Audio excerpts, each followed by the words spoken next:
Hi, welcome to It Simple Esperanto. My name's Becky. If you wanted to speak to somebody not using English and not using their native language, you'd need some kind of lingua franca. At the moment, English is the internationally recognised lingua franca, so if, as you're watching this video, as I assume you do, if you speak English, then congratulations, you already have the current lingua franca.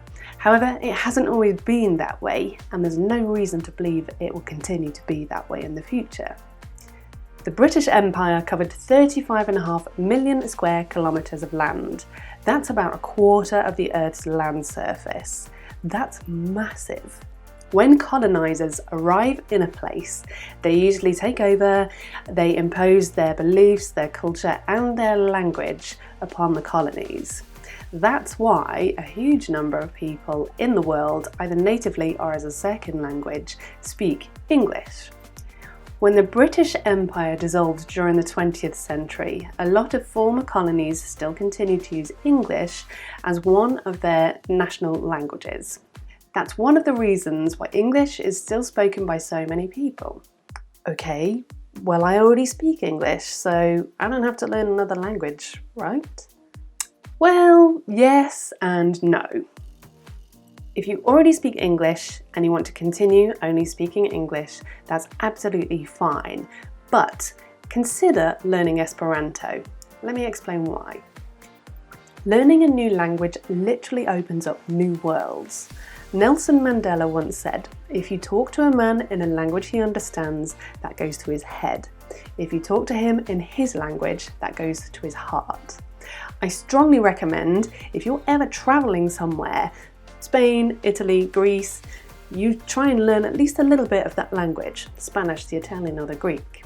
However, if you're going to travel to a lot of places, you can't be expected to learn every single language in the world. That's why at the end of the 19th century, an ophthalmologist called L.L. Zamenhof invented the Esperanto language.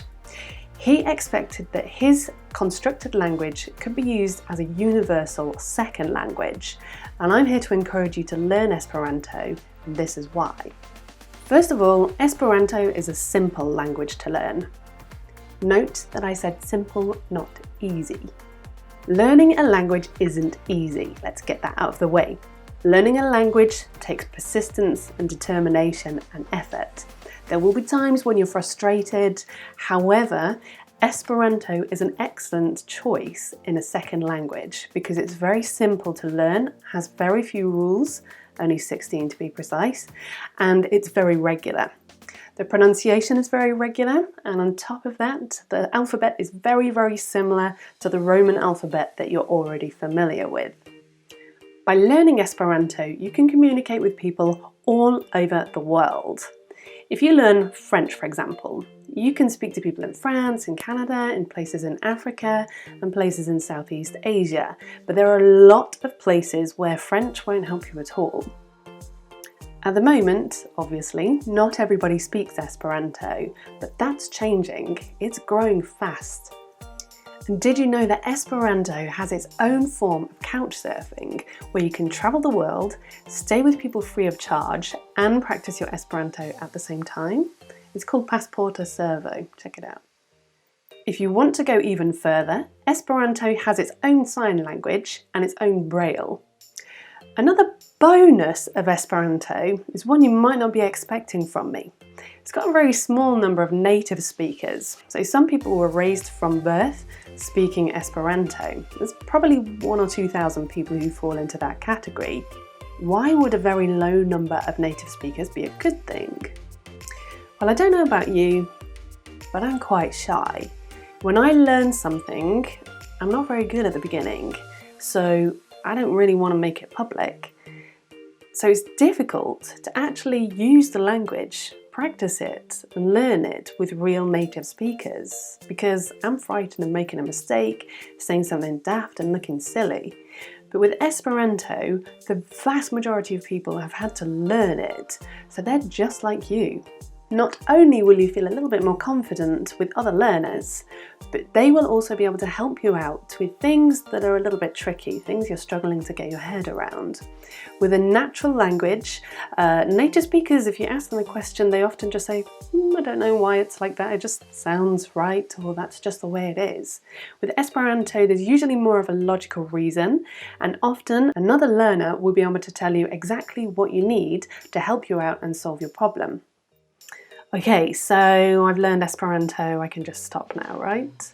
Well, yeah, sure, if you want to stop now, you can. You can just speak English and Esperanto, and that will get you around the world, no problem at all. However, it's not a bad idea. If you want to go somewhere specific, learn a little bit of that language.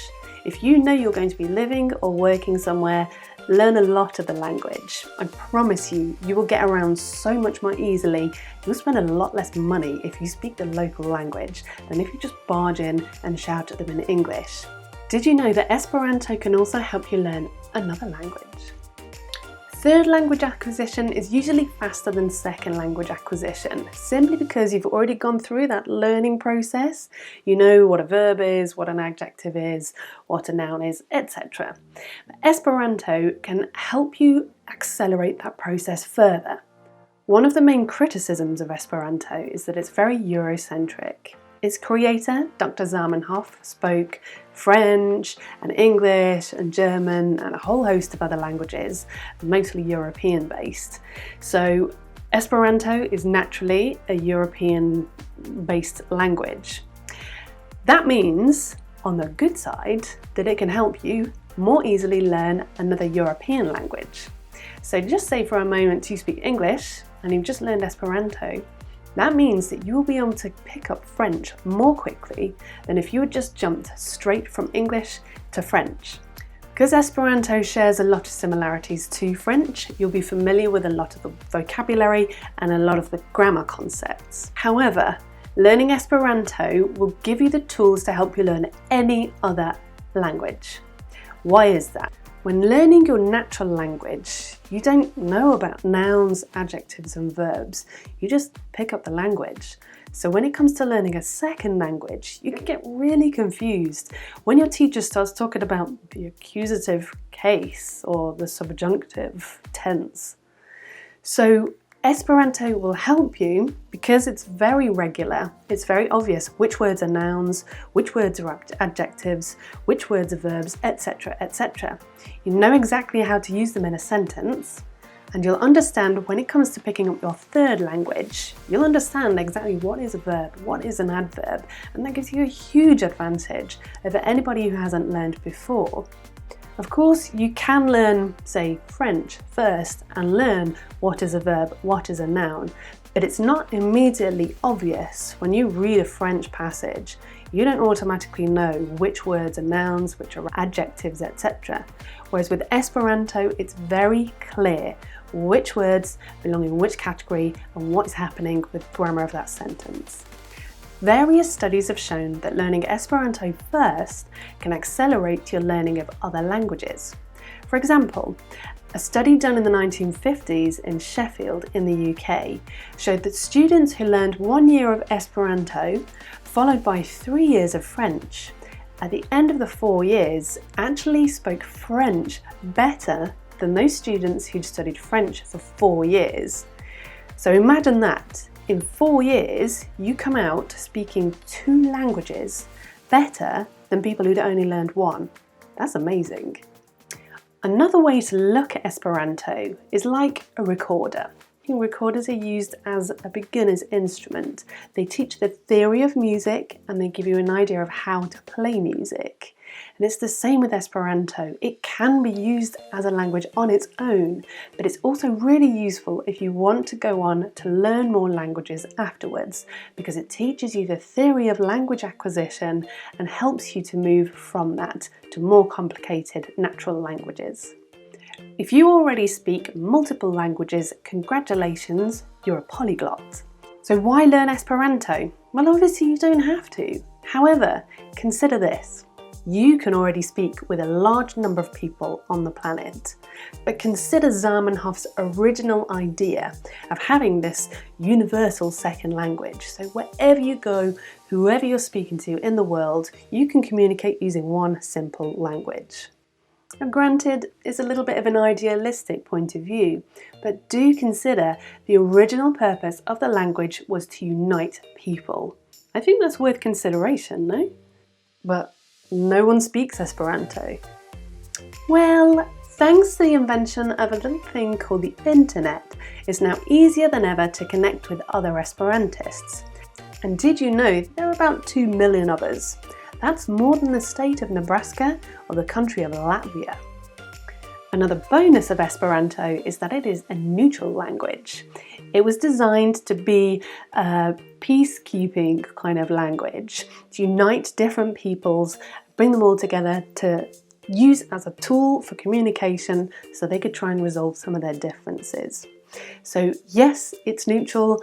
Unfortunately, that means there isn't much of a culture. Partly that's because Esperanto's been around for less than 150 years, but partly because it's diffused across the globe. It's not constrained to one geographical location or one particular race of people, for example. It's a world language. And that's a bonus because you remember at the beginning when I was talking about the British Empire, some people don't like to have these imperialistic languages imposed upon them. So I personally know people who've refused to learn English because they don't want to learn that dominant language. They want to learn something different. So Esperanto doesn't have any of those imperialistic connotations that, say, English, Spanish, French and Portuguese might have.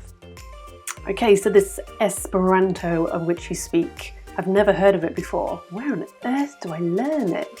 In 2015, the online language learning platform Duolingo introduced its Esperanto from English course.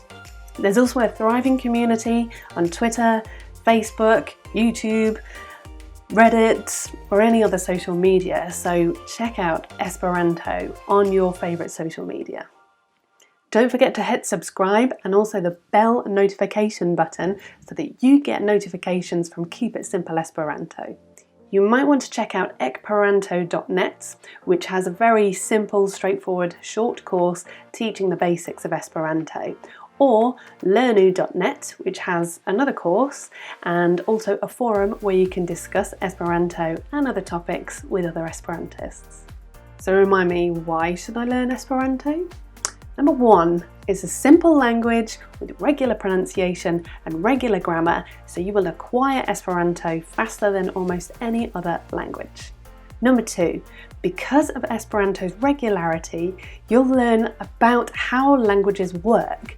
That makes learning further languages even easier if you've already learned Esperanto.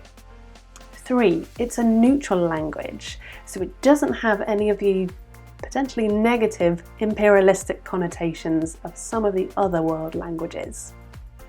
4, it was designed to be a world second language. If you learn Esperanto, you can communicate with people all over the world. You're not confined to only speaking it in one tiny part of the world. 5, learn it for fun. Learning any language can be fun, and I would encourage you to look into Esperanto. It's super straightforward and there's a really good community backing it who'll be able to help you get through any questions and queries you have. If you want to watch more of my English language videos about Esperanto, click here.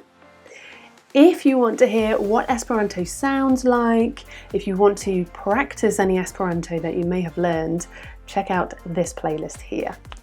Thanks for watching.